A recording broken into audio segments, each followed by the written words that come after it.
The man who founded and then chaired the All Party Parliamentary Group on Religious Education has expressed concern about the group's decision to remove the promotion of non-religious worldviews from its remit. Stephen Lloyd, a Liberal Democrat who lost his seat at the last election, says it's in danger of turning into a religious sect, overwhelmingly directed by the fundamentalist Christian wing of the Conservative Parliamentary Party. Kevin Bouquet reports. OK, right, let's go, let's see. You read it out for us then, please.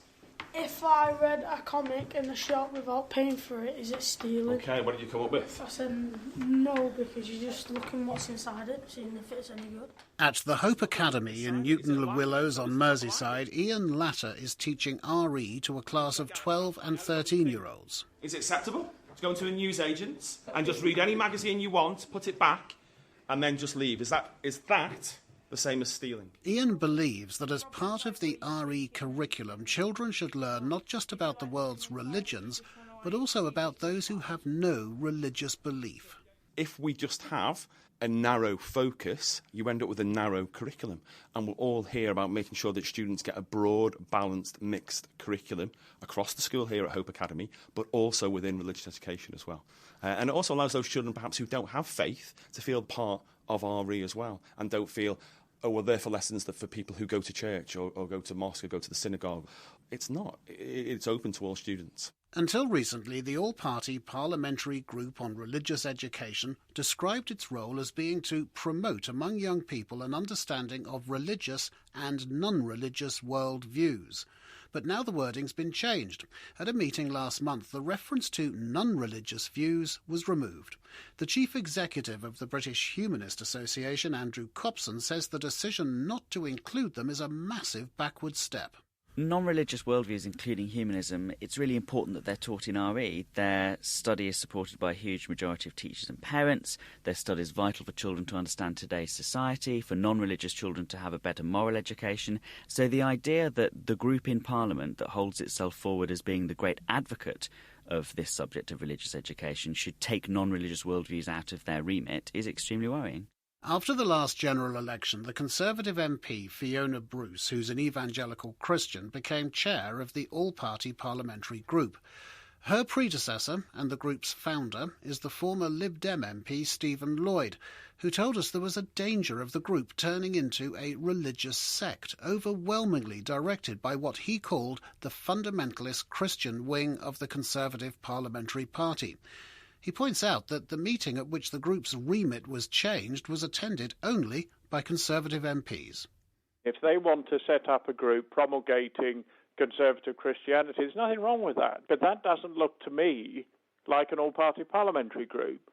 Certainly, to make a decision as key as this, I just think it's absolutely astonishing. Although the teaching of non-religious beliefs is not included in the new GCSE syllabus for RE, schools are encouraged at national level and by most local authorities to explore topics like atheism and humanism. So does it really matter what a small group of MPs with no statutory power says or does? Well, yes, it does, according to the Religious Education Council for England and Wales, which until recently worked closely with the MPs on the parliamentary group.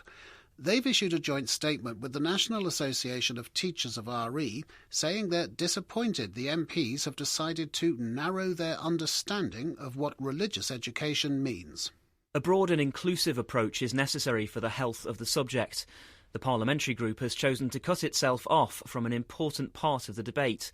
In doing so, it makes itself out of touch with the reality of a vibrant part of what is going on in many RE classrooms across the country. And the criticism doesn't end there. Alan Brine is a former Ofsted advisor on RE.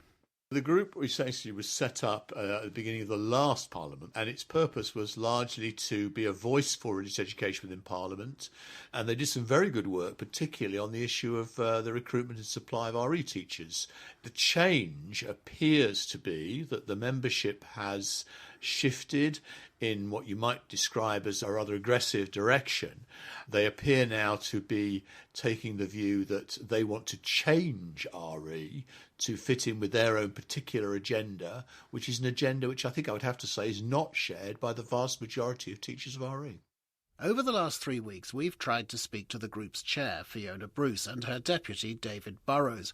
Neither of them agreed to an interview, but they have released a statement in which they point out that government guidance imposes no obligation on schools to give equal airtime to the teaching of religious and non-religious views, and that the wording of their remit was altered to reflect this.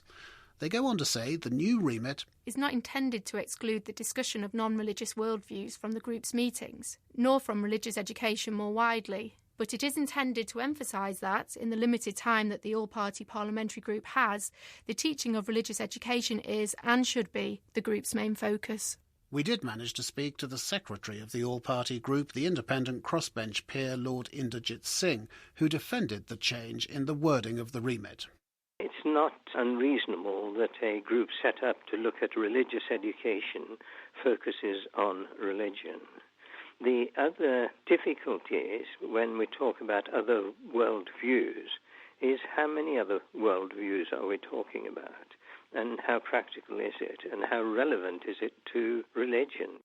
Away from Parliament, the action taken by the All Party Group has won support. Andrea Williams is the Chief Executive of the charity Christian Concern. Religious education is about teaching children about religion.